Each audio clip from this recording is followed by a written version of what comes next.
صلى الله عليه وسلم. الفاتحة. أعوذ بالله من الشيطان الرجيم. بسم الله الرحمن الرحيم. الحمد لله رب العالمين الرحمن الرحيم. إياك نعبد وإياك نستعين اهدنا الصراط المستقيم صراط الذين أنعمت عليهم غير المغضوب عليهم ولا الضالين. Assalamualaikum warahmatullahi wabarakatuh. Alhamdulillahirabbil alamin wa bihi nasta'in ala umuri dunya waddin. Wassallallahu ala sayyidina Muhammadin khatamin nabiyyin wa ala alihi washabihi ajma'in wa la haula wa la quwwata illa billahil aliyyil azim. Qala subhanahu wa ta'ala wa fir'auna dzil autad fa ammal insanu idza mabtalahu rabbuhu wa akramahu wa na'amahu fayaqulu rabbi akraman wa amma idza mabtalahu faqadara 'alaihi rizqahu fayaqulu rabbi ahanan. Melanjutkan di pembahasan kita sebelumnya tentang surah Al-Fajr, yang mana di pertemuan sebelumnya kita membahas umat-umat terdahulu yang mana mereka melakukan pengingkaran terhadap nabi mereka masing-masing.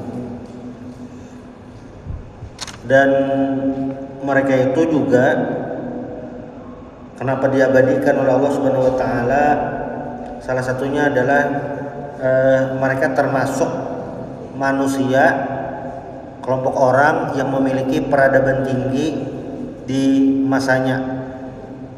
Salah satunya adalah kayak kaum Nabi Soleh, Samud, yang mana kaum Samud ini wa Samud alladzina jabus sakhra bil wad, yang mana mereka itu bisa membangun bangunan dari gunung batu. Jadi gunungnya terbuat dari batu. Nah, gunungnya itu yang diukir. Disebutkan oleh ulama tafsir bahwasanya mereka membangun kurang lebih 1.700 kota dari batu. Ini memang maju di masanya itu. Memang luar biasa itu. Memang kayak itu kemampuannya. Dan ini bisa kita lihat hari ini ya yang disebut dengan Madain Soleh, yang jur Nabi semalam hari kita bahas sudah. Jangan masuk ke kampung itu, la tadkhulu ala haula al-mu'adzabin.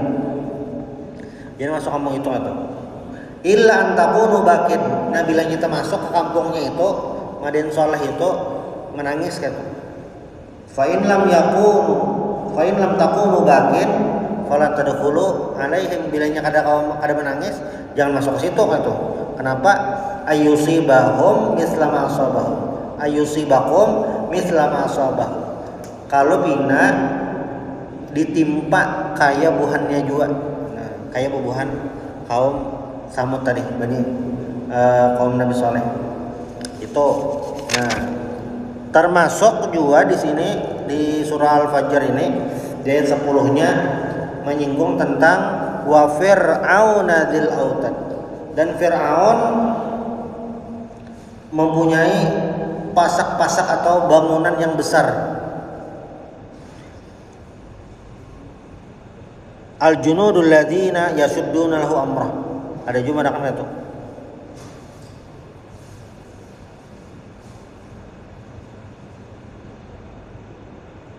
Jadi Fir'aun ini sebagai musuh Nabi Musa alaihissalam memang sosok yang memiliki segalanya. Nah, kalau di tafsir Fathul Qadir Imam Syaukani ini Jersidin, Dzil Autad itu adalah dzul junudil ladzina lahum khiyamun katsira yashudduna bil autad. Mereka sidin lah itu memiliki pasukan-pasukan yang pasukannya ini mengulah kemahnya banyak. Yashudduna bil autad, dan memasangnya pakai pasak. Kan sebuting tenda itu muat beberapa orang, tergantung tendanya bang, kayak itu. Tapi kan banyaknya tenda itu menunjukkan banyaknya pasukan. Nah kayak itu rumusnya, kayak itu. Firaun ini ya kayak itu, memiliki segalanya. Kekayaan memiliki, kekuasaan memiliki, anak buah banyak, pasukan banyak, dengan segala kemewahan dunia yang dimiliki. Peradaban luar biasa waktu itu, berisi macam-macam. Ada yang ngarannya Korun, ini orang sugih, berarti penyokong Firaun, pengusahanya. Ada ngarannya Haman, ini kaki tangan Firaun, ring satu Firaun, yang ibaratnya kayak inggih pun tarus lawan Firaun, Haman. Bah itu pulang Firaun ini juga berisi tukang sihir. Nah, cuma kan tukang sihirnya ini ternyata di luar dugaan beriman lawan Nabi Musa. Karena apa?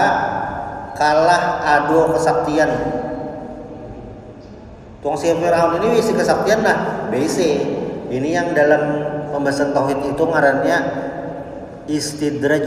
Jadi wilayahnya ada gimana sih?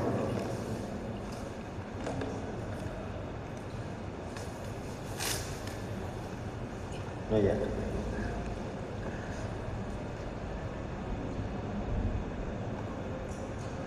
Sekalinya bukan tukang sihir Firaun adu kesaktian kalah.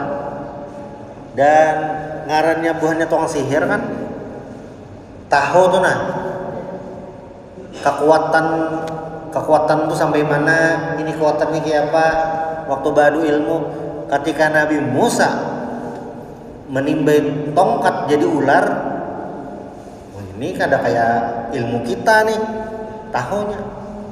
Makanya langsung beriman, amanna bi rabbi Musa wa Harun, kami beriman lawan Tuhannya Nabi Musa. Ada kesaktian bujuran nggak tuh?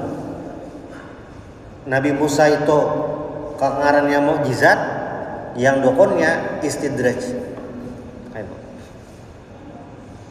Itu contoh nyata benar nggak tuh? Mukjizat itu dasar Allah yang mengatur. Nah, Firaun itu bisa itu seberataan nggak tuh? Tapi kan pada akhirnya Firaun ini ditenggelamkan oleh Allah Subhanahu Wa Taala. Jadi kisah Nabi Musa ini kan, kalau ini kan sepotong ayat ya. Wa Fir'aun dzil autad. Kisah Nabi Musa ini kan banyak. Nabi Musa disebutkan dalam Al-Quran ini banyak kan? Karena memang kisah Nabi Musa ini kisah yang kompleks, banyak lika-likunya. Mulai sidin yang pinata terbanyak itu, mulai sidin lahir itu di kisah sidin di surah Al-Qasas. Nah itu mulai Nabi Musa halus kekanakan, yang mana Firaun itu mengeluarkan membahas satu dekret raja. Bila ada bayi dari Bani Israel berkelamin laki-laki, bunuh. Itu langsung dicari seluruhnya. Tapi kan Nabi Musa selamat, dan selamatnya di mana? Malah jadi anak asuh di istana Firaun. Sampai ganal Nabi Musa sudah merasakan privilege bahasa ini, sudah merasakan kemewahan dunia macam-macam. Ternyata dapat musibah, dapat kasus, terbunuh orang, tertampar orang, tapi kegencangan, akhirnya mati. Faqadha Musa alaih. Mungkin lah kira-kira lah asalnya sih itu anak mahalat aja itu, yang soalnya tegancangnya itu mati orang. Jadi memanglah di antara nabi-nabi itu simbol nabi kuat tuh Nabi Musa. Karena imbah Nabi Musa menampar tuh kan mati itu, jadi buronan oleh kerajaan Mesir. Esok hari ada nama madahi pian Musa dicari. Nah, lalu Nabi Musa melarikan diri kan, akhirnya Sidin sampai ke Madian. Nah di Madian itu kan membantui bebinian berdua tuh, karena nang berdua ini menggantian nang abah. Nah sumurnya itu dalam riwayat disebutkan apa ya, kayak betutup batu tuh, nah batunya ganal basepuluh hanya mau mangkat. Nabi Musa mah angkat sorangan. Kota Nabi Musa tuh nah kayak itu dasar kuat. Ini kan sebanding aja, sesuai aja lawan umatnya. Nah, umatnya bilang alih benar daripada Nabi Musa tuh yang umat Nabi Musa nih yang menyahote. Ya Nabi Musa, ayo kita jihad, ayo kita berjuang fisabilillah. Izhab anta wa rabbuka innaha huna qa'idun. Ikabnya Musa tolak dengan Tuhanmu, kami duduk aja di sini. Nah jawabannya nah kayak itu. Dasar ngalih. Makanya Nabi Musa waktu melihat Nabi Muhammad diperintahkan sholat itu kayak hayaan tuh, nah kau juga kan yang menyuruh umatnya, munak bahari menyuruh ngalih benar. Memang kayak itu kan di Al-Quran kan dikisahkan juga itu. Nabi Musa ini kan duet lawan Nabi Harun. Nabi Musa itu duet lawan Nabi Harun karena Nabi Musa merasa bepandir kurang sip. Jaka bahasa ini tuh public speaking agak kurang perasa Sidin kan. Akhirnya Sidin kan majukan Nabi Harun supaya diangkat jadi nabi, dikabulkan oleh Allah Ta'ala itu. Makanya Nabi Harun ini bisa dikatakan jadi nabi jalur keluarga. Sudah ada momen di mana Nabi Musa pas tulak. Nabi Musa tulak apa? Pahadangan itu nah umat Sidin ya menyembah sapi. Karena kau tinggalkan setumat menyembah sapi gitu. Dasar ngalih umatnya. Cocoknya nih kayak Nabi Musa kayak itu. Disesuaikan. Itu ya kisah Nabi Musa. Nah, dan Nabi Musa ketika dapat wahyu dari Allah Subhanahu wa taala diperintahkan untuk berdakwah, datang ke Mesir itu ada beban masa lalu. Beda lawan Nabi Muhammad. Nabi Muhammad tuh kan kadida hutang dengan Abu Jahal, kadida hutang lawan Abu Lahab, hutang duit ataupun hutang jasa. Kadida tekanan itu beban kadida. Nabi Musa bebannya berat. Kenapa? Nabi Musa datang ke Mesir mendakwai Firaun, itu ada beban masa lalu. Satu, ada kasus tetampar orang sampai mati. Yang kedua, Nabi Musa kan mulai halus dari buayan, mulai di ayunan bahasanya, sampai Sidin Ganal digaduh oleh Firaun. Sedangkan ini disuruh mendakwahi Firaun pulang. Berat tuh kayak itu. Memadahi kuitan akan seorang ahli bener. Musuhnya yang menggaduh seorang ahli bener. Nabi Musa tuh ahli itu. Cuma ya tetap dijalankan Nabi Musa. Selain itu ya Firaun itu memiliki semuanya, pasukan bisi, pejabat bisi, orang terdekat bisi, peradaban bisi. Nabi Musa kan bisa apa-apa itu. Makanya ketika Bani Israel mau umpati Nabi Musa melarikan diri menuju Laut Merah, itu dasar karida harapan apa-apa lagi, dasar percaya umpati Nabi Musa bang dah. Sampai kan di pinggir laut kada ada apa-apa nih.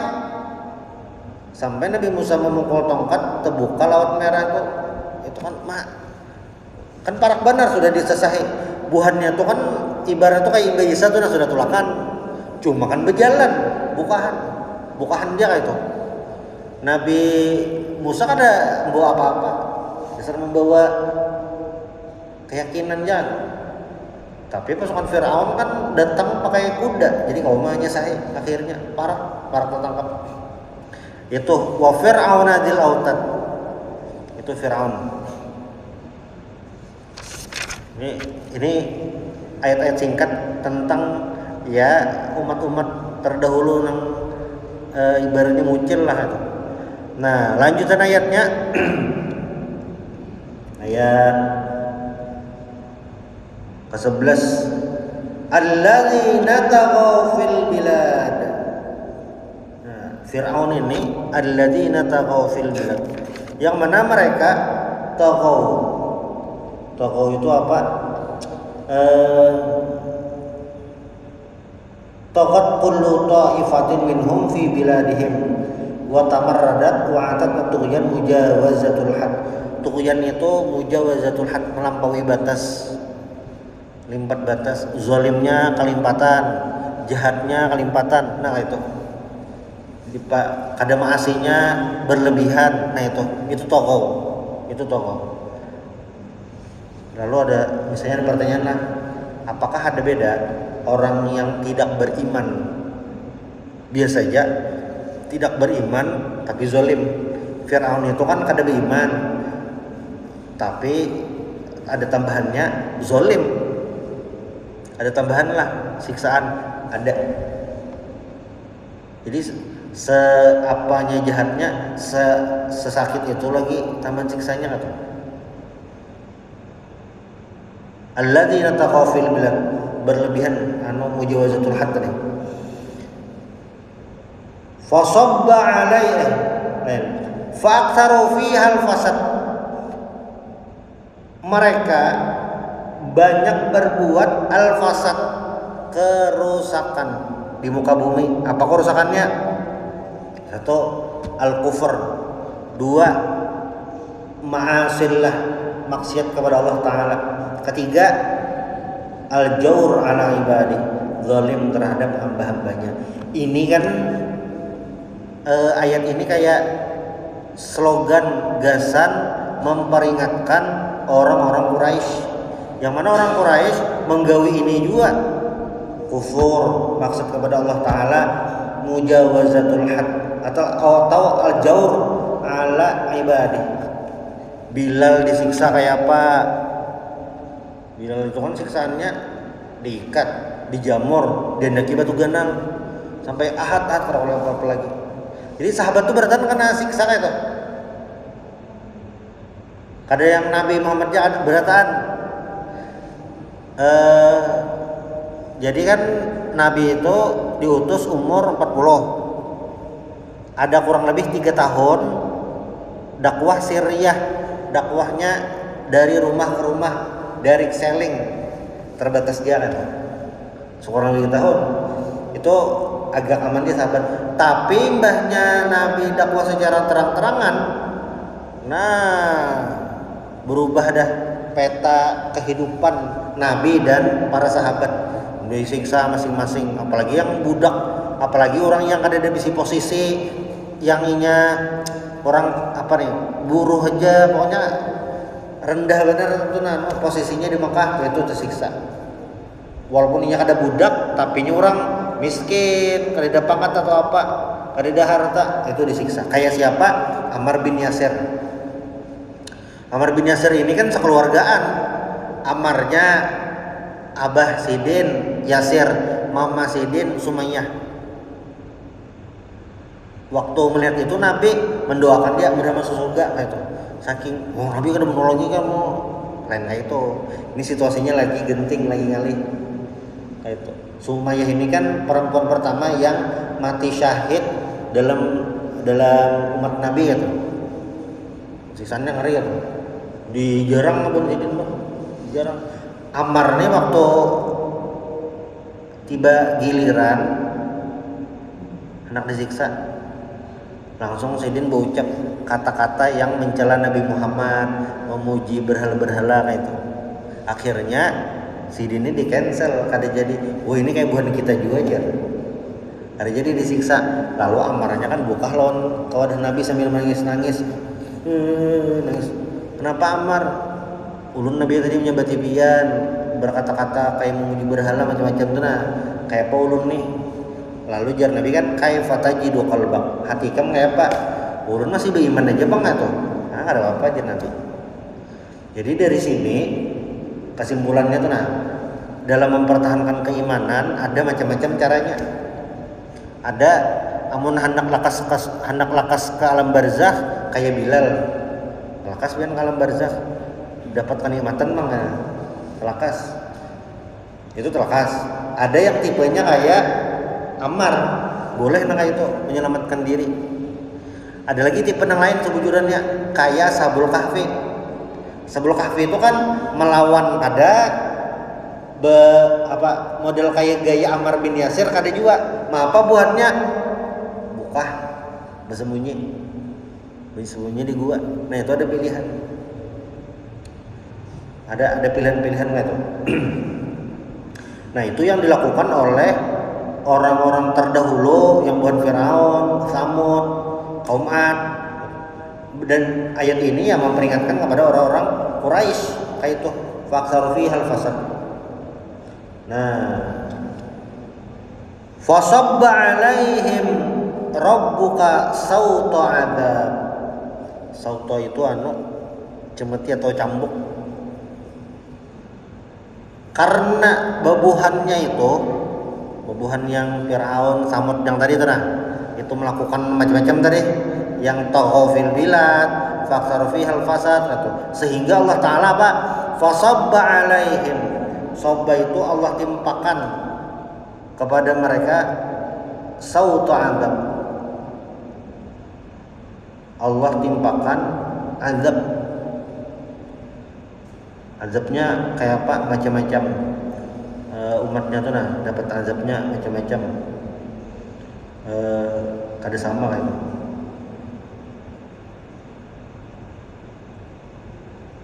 Inna rabbaka sama ayatnya. Inna rabbaka labil mirsad. Inna rabbaka labil mirsad.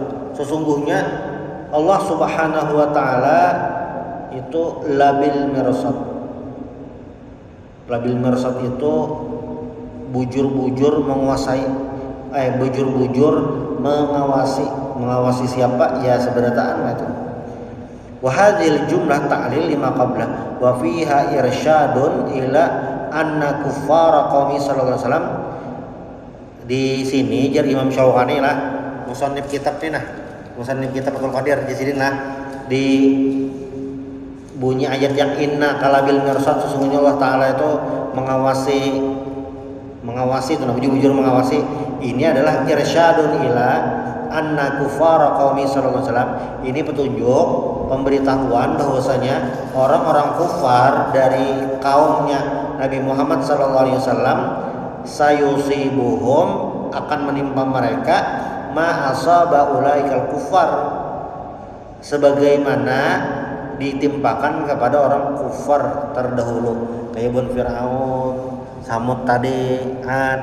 Jaka bahasa sederhanakan tuh kayak ini bilanya buah nikam masih kayak itu, masih kada masih buah nikam kayaknya sama kayak bebuhannya dahulu tuh juga, dapat azab kayak buahnya dahulu tuh juga. Nah jadi peringatan nih, mana aku tani bebuhan kufar di Mekah. Bilanya kada masih, itu. Kada masih, itu. Walaupun karena ada ayat lain yang selama Nabi Muhammad ada kada diazab. Wa ma kana Allahu liyu'adzibahum wa anta fihim. Walaupun kayak itu ada kayak itu. Cuma kan peringatan ini tetap disampaikan gasan menautani gitu. Dan pada akhirnya orang-orang yang jadi pelopor atau sosok-sosok penentang Nabi Muhammad ini kan akhirnya hidup mereka itu diakhiri dengan kehidupan yang tragis. Abu Lahab itu dapat penyakit yang mana penyakitnya itu mengulah bau. Jadi orang kadang beparak bau benar. Abu Jahal mati pas perang Badar. Umayyah bin Khalaf ia juga. Abu Jahal itu mati, ini dibunuh remaja, karena dengan remaja orang Madinah. Jadi kan lagi perang Badar nih. Lalu ada remaja Madinah, ini tuh kayak masih hanya tuntung bulah KTP lah istilahnya. Ini kan hendak umpat tulak jihad fisabilillah itu ada standar umur. Karena kan kada di bawah Nabi, lah kayak gitu. Jadi nang berdua nih karena ini kada pinandu lawan Abu Jahal, lalu betakun lawan Abdurrahman bin Auf anu ya kan lagi perang anu paman Abu Jahal yang mana gerang orangnya aja gitu orang yang Nabi taruh seluruhnya nyanyir ABG nya kan pinando pada tahu kan ngaran pemudanya anu Muawidh lawan Auf ini mas anu mana orangnya jawab lati Abdurrahman lati mana orangnya nah itu oh iya jadi yang berdua ini dasar menyasar itu kan itu karenanya tahu Abu Jahal ini yang dasar rancak mengganggu Nabi, mengganggu muntung, mengganggu pakai tangan juga secara banyak. Akhirnya Abu Jahalnya kalah, belum mati ada kalah. Nah, jadi pas tuntung sudah perang Badar, Abdullah bin Mas'ud ini ahli Al-Quran, tahu asbabun nuzul berataan, cuma orangnya halus tapi sini puanian kenapa puaniannya jadi waktu awal Islam itu kan orang Islam ini sahabat ini takutan pernah menampakkan al Islam itu takutan kau pina ada apa-apai kadang-kadang bina bang dasar dia apa-apai ya Nabi siapa yang wani membacakan Al-Quran di Masjidil Haram ya masuk ulun Nabi orangnya halus wakurus bacaan sidin di tengah Masjidil Haram iya kada lawas dipukuli orang mati dah cuma sini nggak ada apa-apa itu dasar model wani kan mikirkan sini awak halus urus nah pas perang Badar apa ngarannya nih tuntung kan Abdul Muslim jalan-jalan sama lihat Abu Jahal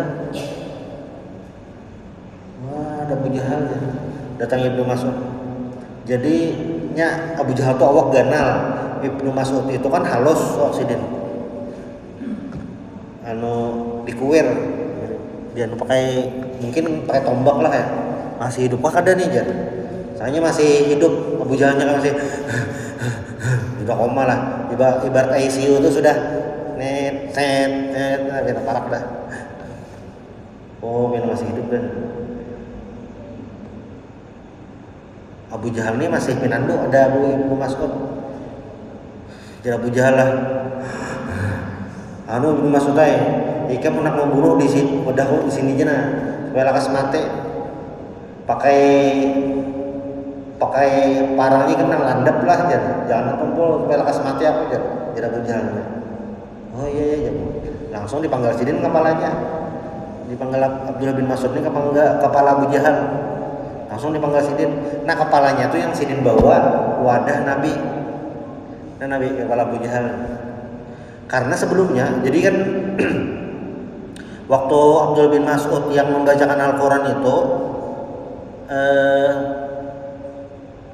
dipukul Abu Jahal kan di telinga rasanya berdarah bulik kan ke apa nih Nabi melihat pas berdarah tuh Jibril tertawa aja Nabi kenapa ke Jibril tertawa ini luka nah bakal Abu Jahal ikan mah tertawa jadi Jibril kayak Nabi yang melihat Nabi kayak apa pada akhirnya nah soalnya disebujur akhirnya si Abdullah bin Mas'ud ini yang menang sidin yang membawa kepala Abu Jahal wadah Nabi Muhammad SAW. Nah jar Jibril ngitulun tertawa karena sudah tahu endingnya kayak itu kisahnya. Oh kayak itu.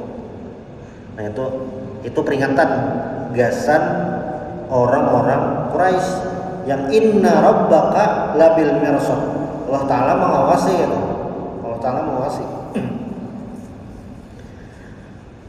Walaupun lah ancaman ini pada akhirnya semuanya sirna ketika Fathu Makkah. Kan ayatnya ini sangat-sangat coba kita bacalah di ayat-ayat Makkiyah. Rancangan menyambatkan surah ini Makkiyah, ayat ini Makkiyah. Ayat-ayat Makkiyah itu yang bercerita tentang akhirat, tentang ancaman orang yang tidak beriman, sangat-sangat tuh ancamannya ngeri-ngeri.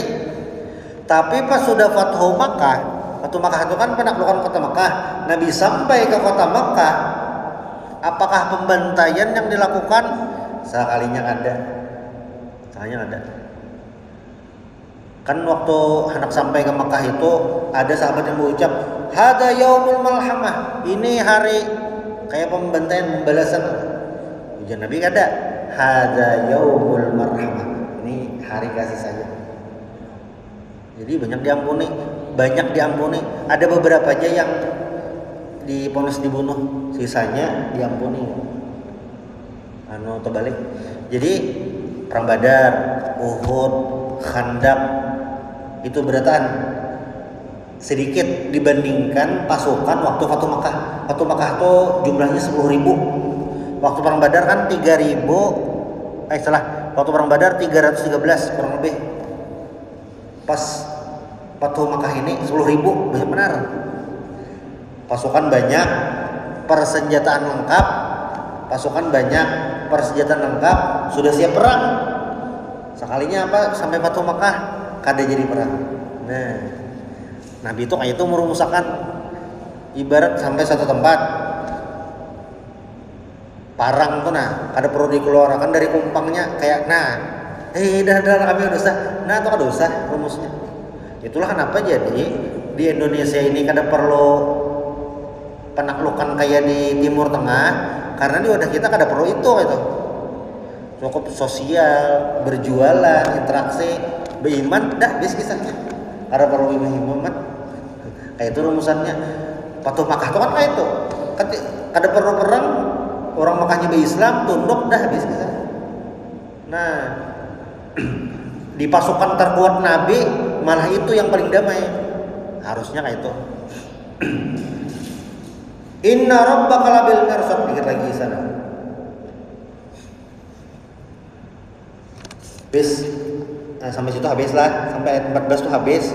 Jadi mulai ayat 6, 7, 8, 9, 10, 11, 12, 13, 14. Nah, itu ayat kisah para penentang Allah Subhanahu wa taala, para penentang nabi-nabi. Habis tuh judulnya ulang. Fa ammal insanu idza mabtalahu rabbuhu fa akramahu wa na'amahu fa yaqulu rabbi akraman wa amma idza mabtalahu fa qadara 'alaihi rizqahu fa yaqulu rabbi ahanan. Adapun ini kisahnya manusia. Idza mabtalahu rabbuhu, ketika Allah uji manusia ini. Allah uji lah, bahasa Al-Quran ibtalahu, Allah uji. Pakai apa Allah mau uji? Fa akramahu, manusia memuliakannya. Orang di kampung menghormati, ujian sekalinya. Jadi kepala kantor, ujian sekalinya. Bahasa Al-Quran lah, fa akramahu. Idza mabtalahu, diuji pakai apa? Fa akramahu wa na'amah, dimuliakan orang, kesenangan, berarti duit lancar, awak sehat, ATM ada pernah minta maaf, tentunya saldo habis, maaf saldo Anda habis ya. Pokoknya ada pernah minta maaf saldonya. Apa itu? Salahnya ujian, kayak itu tuh ujian kan. Nah, fayaqulu rabbi akraman. Nah, orang yang kayak ini Al-Quran sudah madahi lah, Rabbi akraman, Allah memuliakan aku. Padahal itu apa? Ibtalahu, Allah mau uji. Nah, lalu kayak apa? Yang nasib sebutingnya. Nah, ini karena insyaallah akan kita bahas di pertemuan berikutnya. Subhanallah bihamdik, asyhadu an la ilaha illallah, astagfirullah. Al-Fatihah.